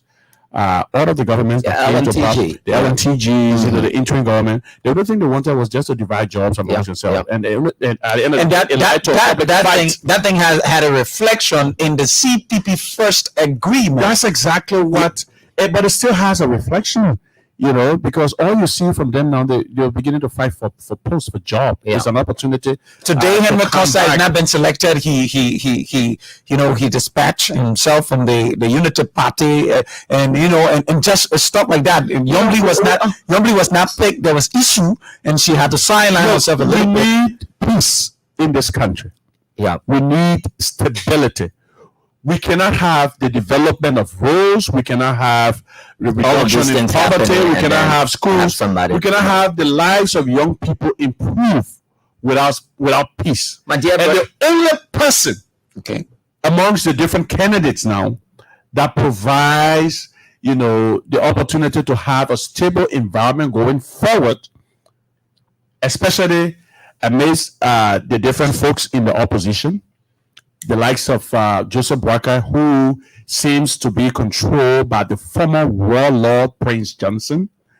Prince Johnson, handpicked candidate for vice tender bearer, is the person criticized by Joe Boakai picked for his vice tender bearer. That is a person that Joseph Boakai is telling us should be within an arm's length of the presidency. With Joseph Boakai being unwell. Kwame was trying to say something about the lines. What I was trying to say when Boakai was listing, an avalanche of these different things that the president has done and continue to do, and when you say, in elections, let me finish, like the president's coming out. This is what I'm doing. This is where I expect to take you. I'm going to take you on this mountain. We have almost 45%. We're heading there. I need you to support me to get me there. So it's in your interest. So this is how you coach voters, and the president is doing that well. But let me let this information out to you. I don't know about you, but it's been going to a whopping 9 months now. Just day before yesterday, the guy from Tech Place on Randall Street came to check my generator, and the generator was spoiled. Why? Because LEC can't blink. Okay. Right. People are getting on the grade. A lot of folks. We got new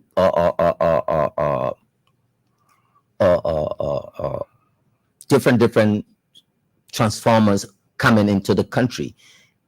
Power theft is a thing now, almost going to the past. People are contending with that. Right. New hydros coming up. I mean, there's a lot happening in this country, but they will not tell you because they want to distract. So let's go to the lines and take a few calls. We have our studio guests here tonight. They are from the WIN. And we're discussing. Today we at campaign spokesperson and the CDC. Kwame Opa Weeks and Mr. Boakai Fofana are our guests this evening on Open Conversation. Open Conversation 08005140960. Oh, okay. Good evening. Hello. Good evening. Good evening. Good evening, sir. What's your name and where you come from? Yeah, I'm Pastor Jesus calling from the 15. Go ahead, sir. Yeah, my brother, listen to you. My brother, the people, they got nothing to tell us. So, about the president said, when you only see 0, they met 2-0, they will be making law for the full counter again. So, we're not embarrassed then. So, if you have anything to do, we need down to the 15. So, we see Unity Party for passing around. But it's how they form one must around here to come on the camera. Oh, we're losing you. So we're losing you, sir. Good evening. Good evening. Good evening. Hello. Yes, sir. Good evening. What's your name and where you call from? Hello. Good evening. What's your name and where you call from, sir? This is Andrew Chinawe, and I join you from a comfort zone in District 6. Go ahead. I want to say thank you to Minister Boakai Fofana and Director Kwame Opa Weeks for their brilliant explanation tonight. And we pray that they will go through a successful campaign process. Thank you. Thank you very much. Good evening. Good evening. Yeah, good evening. Good evening. Just go ahead. Good evening. What's your name and where you come from? Yeah, this is the Anshon Wapu, chairman for We Are One. Please lower the volume of that radio behind you, please. No, I'm near the radio again. I'll let you All right, go ahead. Yeah, let me say good evening to Minister Fofana and that of upcoming weeks, and let me say thank you to them. We are not worried about all those threats and all those things they are doing. I continue to ask my fellow civilians, let us go in a rough area there. They are misinformation that was given to those people, and some people having desire, they are confused. Let us go and sharpen the debate and then show them tutorial and everything we have, everything we have to make them one round. You're right. Thank you very much. Thank you very much. Good evening. Good evening. Good evening. Good evening, my. Hello, are you getting me now? Yeah, we're getting you. Go ahead. Hey, listening to the receiver. Thank you very much. How will we get you? Can you lower the volume of your radio, or you move away from your radio, please? I think it's listening to the online. Yeah. Are you getting me now? Yeah, we're getting you. Yeah, Go ahead. Just let us.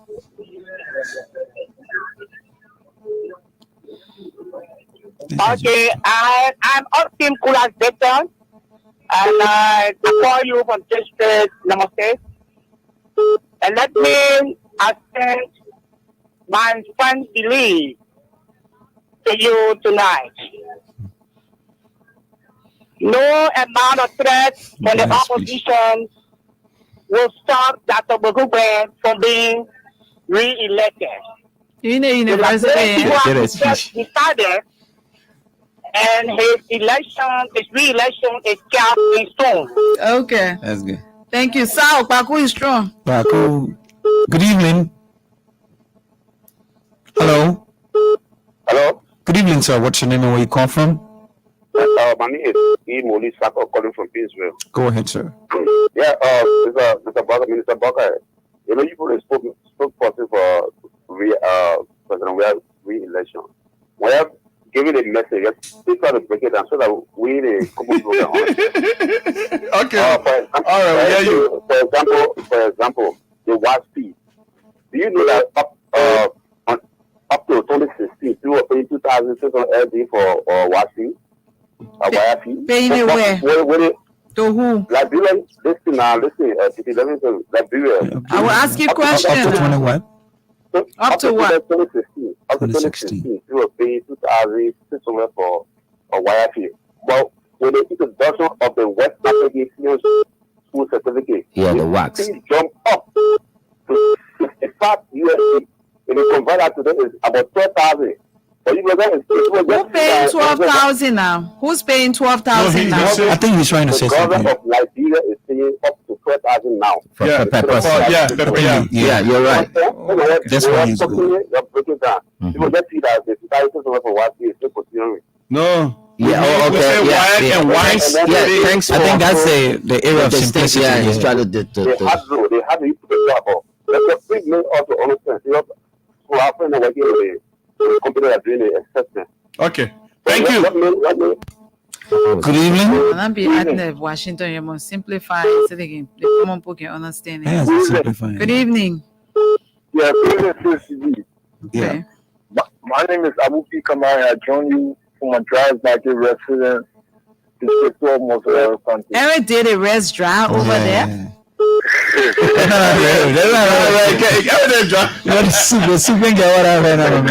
Go ahead. Let me say thank you for giving me the opportunity to air my view for the very first time on really. I listened to Mr. Fofana and that on Opa.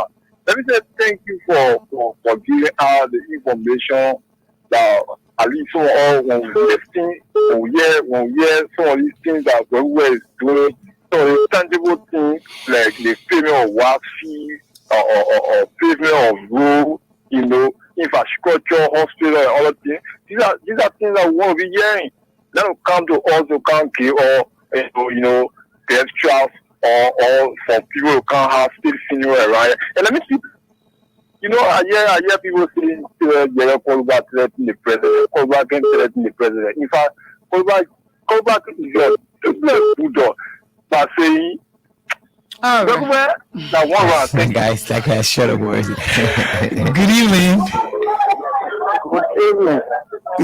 What's your name? Where you come from? How you doing? We are okay. What's your name and where you come from? I'm Prince S. Calling from Channing Coast. Go ahead, sir. Hello? Let's Go ahead. Let's hear you. We're hearing you. Go ahead. Yeah. I want to say that I'm feeling sad for the other party because I'm saying no passion from them. Yeah, it's just like they just have to play that back or for them to just bring the situation to people they want to. They want to be in the race. Thank you, man. Thank you. Good evening. Hello? Hello? We'll leave you there. Good evening. Hello. Yes, sir. Good evening. What's your name? Yeah, thank you very much. Hotel Great State, Go ahead, Hotel. Thank you for the program. I may ask you that whenever you go to run a campaign, you should tell the people what all you have done and why you intend to do. Like, for example, the Bali Alley, you should tell how far is the alley, how far is the easy road, all the money that have been from the point start to construct the easy road. And the electricity to come pass on and be telling us. So we're being in those. All of people can't laugh to all that. That be a thing, though. Thank you. Okay, thank you very much. Good evening. Hello. Good evening. Yeah, I'm listening to the receiver. Good evening. Yeah. Good evening. What's your name and where you call from? Yeah, I'm willing. This I call from Mambabwe. Go ahead, sir. Okay, the only thing is I listen to the prayer history there. Hello? You're talking about one of them or the both? Okay, I listen to prayer history there. They just talking to thing to Jeffrey as well. Because they feel that they do well for the person with diabetes. All right, thanks. Wow, this is the most interesting call for the night. It's like Jesus wept the shortest. The most interesting. Good evening. In the Bible. Yes, sir. What's your name and where you come from? Yeah, thank you, Washington TT. Yeah, this is Bobby. Let us push you the medical doctor who are diagnosed on a province of neck. I implore you for that. No, listen, TT. We must have respect for honorable people in this country, especially elders, the old men. So who is disrespecting anybody here? You still get integrated broker, even cell phone, get and run the party. Oh, so when cell phone can come and run the party, then you denigrating him. I told you, Bobby. I said if you don't have anything to say, then just listen to the show. You got nothing to say. Did you have something to say? When somebody says cell phone can come near you, then they're denigrating you. But if I say that, He will not research on his own. Who will not get old in this country? Even personally, we have to do it. So who's saying anybody's not going to get old? Everybody wants to get old. Everybody can get sick in this country. Is that an argument? No. Make it So what he's I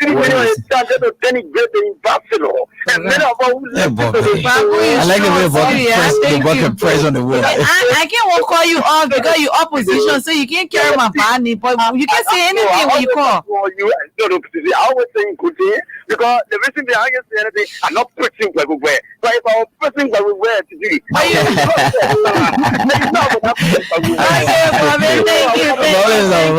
Bobby, thank you, man. Thank you. Good evening. This guy is As a interesting. person listening to the monitor. Yeah, man. Good evening. Hello. Yeah, no. Good evening, sir. What's your name and where you come from? Yeah, good evening. Yes, sir. What's your name and where you come from? Yeah, good evening, Mr. Fofana. Before coming up away, say today, this is Abu Shari. Abu, go ahead. Abu, go ahead. Last year, I don't know, say today, because the president had paid Wi-Fi for our children, our students, and then that's why the people charging now for graduation fee. They're charging all 200, 170, 175. So that who you asking that question? So let me give you this information. Yeah, listen. We had the Minister of Education call. Waka, you were on the show, right? I was on the show, yeah. And he gave the numbers. So I don't know the hotline number that any school that charge you more than that's what they're doing to all now. they charge you more than government school. He was saying more than $100, right? And I think private should be $200. So look it up. There's a hotline that you can follow. Yeah, good evening. How you doing? We're good. What's your name and where you call from? I'm T. G. Davis, the general coordinator for the CDC fan club. I told join you from district number 4, the Bishop Shara Community. Go ahead, sir. I want the Labrambo to know that President Weah to get one round victory. Why they like it, they don't like it. We're going to push him, we're going to carry him. He is our president. So President Weah have one round victory. Thank you. A good birthday Thank you, gift sir. to the president. Good evening. You're listening to the receiver. It will take your time to get us. Yeah. Good evening. The same thing. Good evening. The same thing. The same thing. Hello? Hello. Hello? Oh my, call that radio behind you there, please. If you're stepping, I want to hear. You still lower the volume. Yeah, the delay. Yeah, that's what's happening. Good evening. You won't get that on. Oh. It will cause a lot of delay if you're listening to the show and you call in. Good evening. Good evening. What's your name and where you call from? Yeah, Go ahead, sir. Yeah, but Joseph Flora cannot be fully on. Joseph Flora can say he will provide. Hello, sir. Hello. Yeah, I said Joseph Flora cannot be lying to all and your profile because the education for all. What about the education in the corner of met and taught everything for the 7th school want to go to what?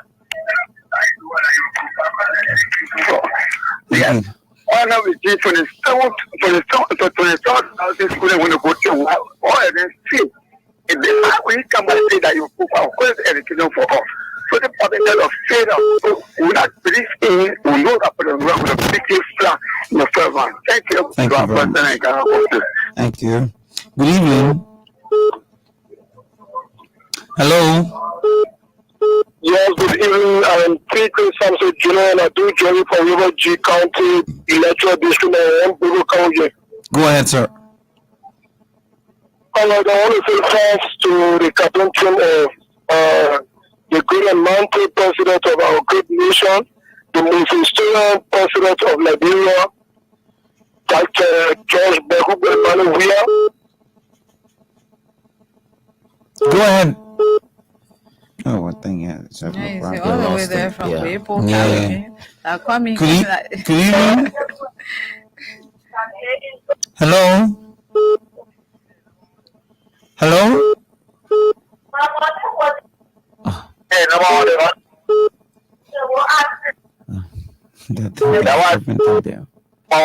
Hello. Hello.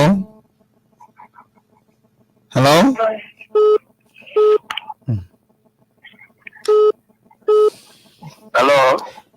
Go ahead, sir. What's your name and where you call from? Hello. Sir, go ahead. What's your name and where you call from? Yeah, calling from Ravasco, Donkeyman County. Okay. Yeah. The conversation is open, sir. Hello. Hello. We are hearing you. Go ahead. We're hearing you.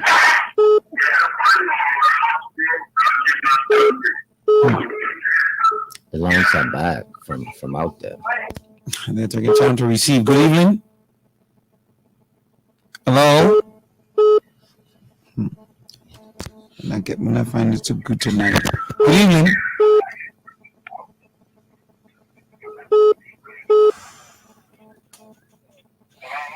Good evening. Yeah, good evening, Minister Buckeye and the comrade. Good evening. Hello. Yeah, go ahead. Go ahead, sir. Yeah, Minister, I want to take this time to. Anyway, my name is John Y. Mato. John, causing problem for us. You want to be listening to yourself while you're talking. Go ahead, John. Yeah, okay. I want to congratulate the minister in there for splendidly articulating the good development. Yes. I want you to congratulate the minister in there. Listening to the. And then for informing the Liberian people. Hello, you get me? Go ahead, John. Yeah. I said I want to congratulate you and the comrade in there for splendidly articulating the development picture of the president. These are things that we need to tell the Liberian people so that at least they can make some decision on October 10th. Yep. Thank you. Johnny. Yep. We'll take 2 more calls and then we'll come back to our Good evening. Hello. Good evening, sir. Yeah. No, your institute they will not get your players. And your players pay not in your institute. But we're taking calls now, so we put the numbers there for people to call. Who you want to see here? You want to see Titi? Watch the TV. So, I'm calling from Robert Food Football. Okay, you watching it on the TV? Yeah. Okay, go ahead now. Just make your import. No, only that one I want to do. We just want to see it. See her. Okay. Good evening. Yeah, good evening. Good evening. Yeah, this is Deacon Moses P. West calling from the Watchtower community. Go ahead, Deacon. You see, thank you, Minister, for providing some education. You see, look, let me, I want to make a recommendation. You see, right in my own home year, Marshall, there are some people there, the people go there with a lot of lags. So, what I want for to do for me, the man that can be designated for first time to run a campaign for the president. But I don't want to be ungrateful to this president. 3 of my children have graduated under the administration of George Manuel Weah. They have not tell you I didn't pay a damn. If I was to pay $4 for credit. Wow. And I didn't pay a cent for WASI. No, my dear brother, they built a park here which they call Moreover Central Park after we crossed a Vapor Tucker Bridge. When I went to George Manuel Weah on the park, brother, I shared tears. So the people want to remain blind forever. So my recommendation I want to make for Waka Fofana that you are picking billboard, just the 3 markers in sheep. Markers in with 3 sheep and put all the projects the president are undertaking with all the rules. Yeah. Then you put a picture to watch students on the scene and that what I want to use. Because right in my own marshal as a point I believe about the investable part. You sure they put that in like okay. Well, they ask you whether you sure that the invisible park is? Yeah. I'm telling you, ask the Deacon Moses B. We're telling you. Okay, man of God, thank you so much. I think he struck a point, and we're coming back to you people, but you know that's something we really done. It always goes unnoticed, but the Unity Party has a park right there to the that park that we always wanted to carry our children to, and they turn it into a photo studio. The Chevron Park. Yes. Yeah. Right across the bridge. Yes. I see you across the bridge here. Yes. The flower park, you mean? Oh, okay. So they turn it into. I think we can do a juxtaposition. You know. Absolutely. Yeah, Unity Party Park. No, but it's important. It's sad. That was money given by Chevron as part of their corporate social responsibility. Yeah. They asked the government to build a park. No way. They asked the government to build a park with thousands, if not hundreds of thousands of dollars. Look at what they built as soon as you cross the bridge. Wow. Nobody used They that built like a that. flower park Yes. over there. And, as was characteristic of the Unity Party, every project, they had to get a big cut on it.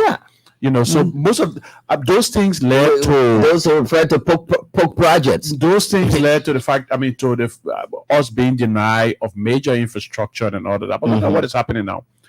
If we compare the level of goodwill that the Unity Party government received compared to us, because what we're relying on is basically the mobilization of domestic revenue. So we've expanded the tax base, ensure that we collect more revenue from different sources and what have you. And those revenue now, we shifted the way they're spent. So we increase the capital expenditure. Basically, capital expenditure would mean the expenditure we use on infrastructure projects. It's more. Unlike before, they were increasing the money they pay savers. Or not salaries. Salaries. Yeah. So salaries, they can complain, say, increase the wage bill. When the Unity Party took over, the wage bill was about $100 million. They increased it to more than $300 million. The Unity Party people increased the wage bills from Judy Bryanttown to the 12 year. They increased it to $300 million. So every government will come and bring some of its supporters and what have you. But they increased it by 200%. 200 plus, yeah. 200%. So they were just focused on paying salaries. The president came and said, let's shift this thing. If we focus on paying salaries, you're going to lead there. Imagine say somebody just say what they complain about now. They're not used to that. The president said, look, the people are making the highest. Let customers their pay. The one are making the lowest, let increase their pay. So the 15,000 people are making the lowest, the janitor, the other. Because listen, we are so concerned about poor people. He said the one are making the lowest, let increase the people pay. So about 15,000 workers increase their pay. We the people now, my pay will cut by 40%. So under the Unity Party government, person like me will be making to the 5,000. Yeah, when the government started, the government when they have a jury, I said no.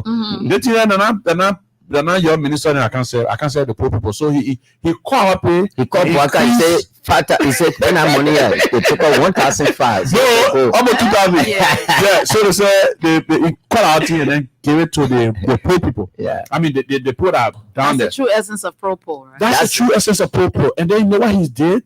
The Unity Party passed something they call the wage bill. They never implemented it. They were just the whole thing are just talking shit. Yeah. They get something like just Vlad. They just thought the poverty reduction strategy, this and that. They brought people from overseas.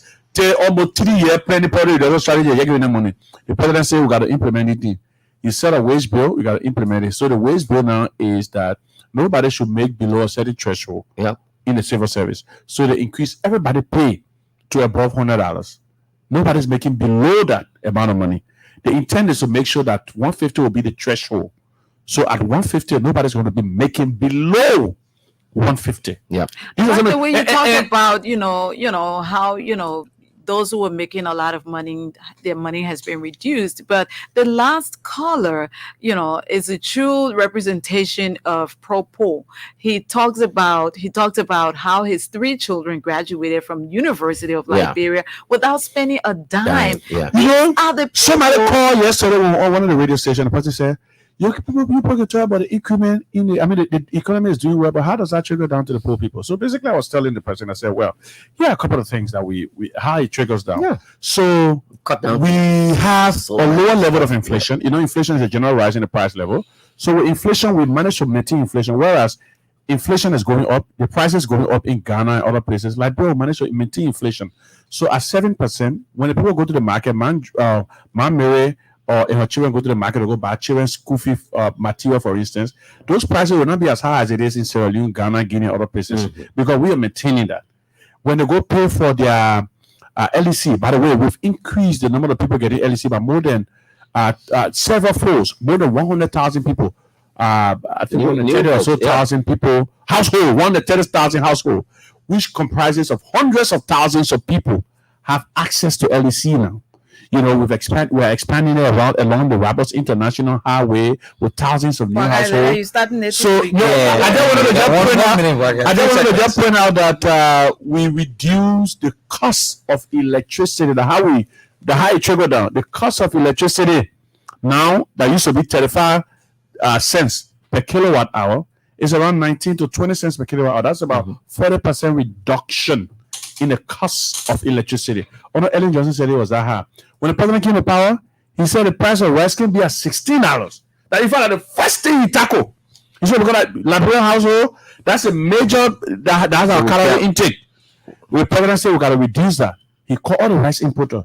He said, if you can reduce the price, I mean, I have a problem with that. You reduce the price from 16 to 13. Now, how can the rice price was held to $13 for a long time? Guess what? The only time after 5 years, when we had the COVID-19 situation, we had the Russian-Ukraine crisis, when the importers started complaining, said, oh no, Mr. President, the here now, the freight price is higher, transporting right to Labroha.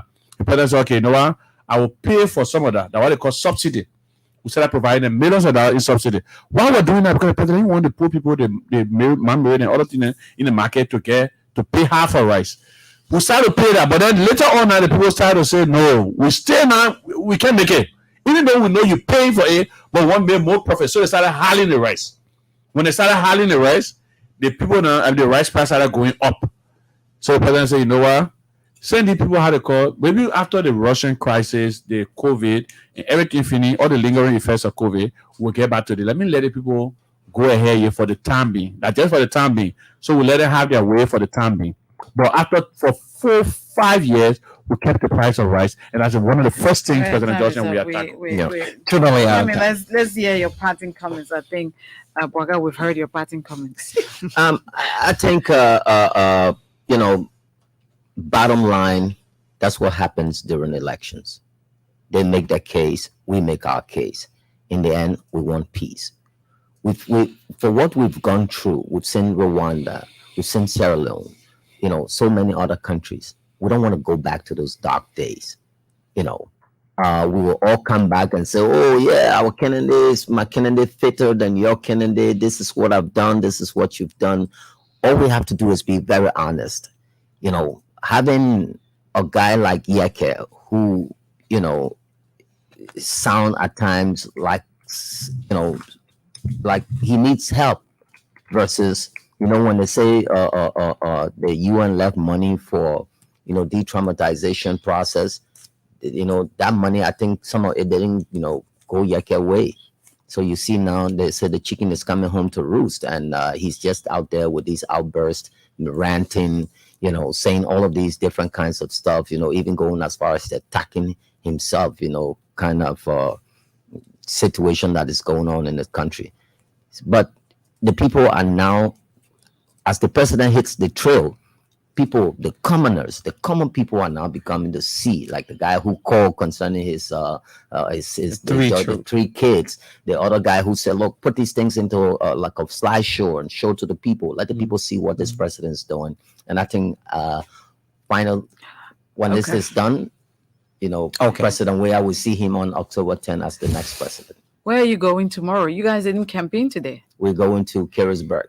Yeah, District 1. The president should have gone to District 1 today, but we had the event with the National Elections Commission and other people. Yeah, so District 1 is tomorrow. Okay. Kwame Opa-Wicks, Bwaka Fofana, spokesperson of the deputy campaign spokespersons of the Coalition for Democratic Change. Thank you for sitting with us this evening on Open Conversation, and we hope to have you another time on this program.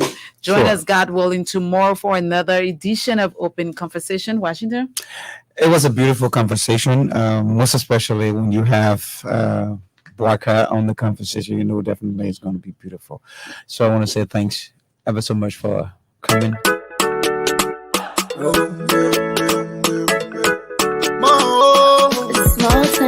From the east to the west, north to the south, let's come together at home. They say you're not there, we stand, the battle we fight. If we not celebrate, we do it for you. While you forget it, you from Lower Country, you from Maryland. While you from Rewa says, I'm a bad that way on your river. I'm up on the fine way. Tabila, I love Liberia.